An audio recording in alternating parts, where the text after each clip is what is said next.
ખોડિયાર જયંતિ નિમિત્તે આજે આપણે માતાજીની પુષ્પની રંગોળી તથા પુષ્પનું ડેકોરેશન, પછી બલૂન્સનું ડેકોરેશન અને યજ્ઞ છે અહીંયા માતાજીનો અને જમણવાર ચાલુ છે બપોરે. આજે ઓછામાં ઓછું 2200 માણસ પ્રસાદી લેશે. પ્રસાદમાં છે આપણે ઢોકળા, 2 શાક, પૂરી, દાળ ભાત, છાશ, લાપસી. ઓછામાં ઓછું 2200 માણસ આજે રાજકોટ, અમદાવાદ, સુરતથી અલગ અલગ જગ્યાએથી આવશે દર્શન કરવા માતાજીના.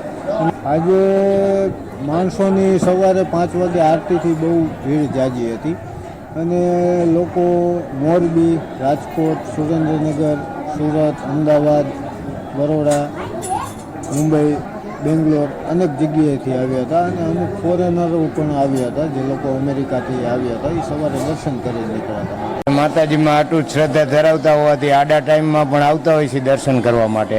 પણ આજે તો ખોડિયાર જયંતિનો સૌથી સારો તહેવાર છે માતાજીનો.